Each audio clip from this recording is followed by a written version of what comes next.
जय श्रीराम मंडळी. पावसाळा म्हणल्यावर चहासोबत आपल्याला काही ना काही खावंसं वाटतेच. याआधी मी बऱ्याच रेसिपी अपलोड केलेल्या आहेत, तुम्ही जाऊन नक्की बघा. सो आज आपण अशीच एक मिश्र डाळींची खमंग कुरकुरीत टेस्टी रेसिपी पाहणार आहोत. सो व्हिडिओ शेवटपर्यंत नक्की बघा. हे वडे एकदम कुरकुरीत होतात आणि चवीलाही फार छान होतात. हे वडे मिश्र डाळीचे असल्यामुळे मी इथे 4 प्रकारच्या डाळी घेतलेल्या आहेत. अर्धा कप चणा डाळ घेतले, 2 चमचे तुरीची डाळ घेतलेली आहे, 1 चमचा उडीद डाळ घेतले आणि 1 चमचा मुगाची डाळ घेतलेली आहे. आता मी या डाळींना स्वच्छ धुवून घेते आणि इथे मी डाळ स्वच्छ धुवून घेतलेली आहे. आता यात मी कोमट पाणी टाकून घेते आणि 2 तास ही डाळ भिजवायला ठेवते. आणि इथे आपली डाळ छान भिजलेली आहे. 2 तास मी हे डाळ पाण्यात ठेवलेले होते, बघू शकता तुम्ही. आता मी यातलं पाणी काढून घेते आणि मी हे मिक्सरच्या भांड्यात टाकून छान याची पेस्ट करून घेणार आहे. आपल्याला एकदम फाईन पेस्ट करायची नाहीये, डाळ थोडीशी जाडसर ठेवायची आहे. आणि इथे बघू शकता तुम्ही, डाळ आपल्याला अशा पद्धतीनेच वाटायची आहे, जेणेकरून त्या वड्यामध्ये डाळ छान दिसेल आणि खायला पण खूप छान लागते. आता इथे मी डाळ बाउलमध्ये काढून घेतले. यात मी 4 चमचे तांदळाचं पीठ टाकून घेते. तांदळाच्या पिठामुळे वड्यांना छान कुरकुरीतपणा येतो आणि बाइंडिंग पण छान येते. आता यात मी अर्धा चमचा ओवा टाकून घेते,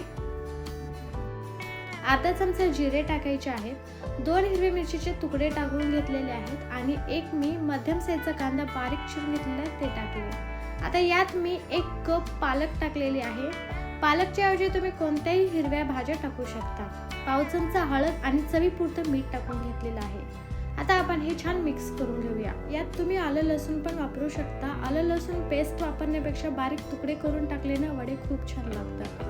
आता इथे आपलं वड्यासाठी लागणारं पीठ छान तयार झालेलं आहे. आता आपण याचे छान छोटे छोटे वडे करून घेऊया. अशा पद्धतीने आपण सगळे वडे तयार करून घेऊया. आता इथे आपल्याला वडे डीप फ्राय करायचे नाहीये, शॅलो फ्राय करायचे आहेत. त्यासाठी मी इथे पॅन मध्ये तेल टाकून घेतलेलं आहे. तेल छान गरम झालेलं आहे. आता आपण वडे सोडूया. खूप कमी तेलात हे वडे तळून तयार होतात. तुम्ही हे वडे डीप फ्राय पण करू शकता, मस्त लागतात.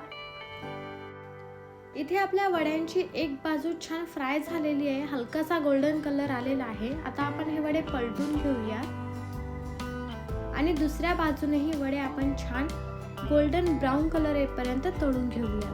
आणि इथे मी वडे छान दोन्ही बाजूनी तळून घेतलेले आहेत. या वड्यांचा कलर तुम्ही बघू शकता, किती सुरेख आलेला आहे आणि एकदम क्रिस्पी छान तळून झालेले आहेत. आता आपण हे एका प्लेटमध्ये सर्व करून घेऊया. दिसतेत ना एकदम भारी. आपण ही डाळी मिक्सरमधून थोडेसे जाडसर वाटल्यामुळे वड्यांवरती जे डाळ दिसते ते खूप छान दिसते आणि हे खाताना पण त्या डाळीचा क्रंचीपणा खूप छान लागतो. आणि इथे आपले मिश्र डाळीचे पालकचे मस्त कुरकुरीत टेस्टी वडे तयार आहेत. या वड्यांचा मी तुम्हाला आवाज ऐकून दाखवते, म्हणजे तुम्हालाही समजेल की हे वडे किती क्रिस्पी होतात.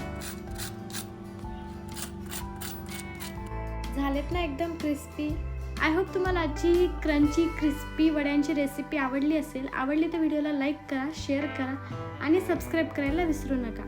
धन्यवाद व्हिडिओ शेवटपर्यंत बघितल्यामुळे. पुन्हा भेटूया अशाच नवीन मस्त रेसिपी सोबत. तोवर मस्त खा, मस्त रहा. Bye bye, take care. जय श्रीराम.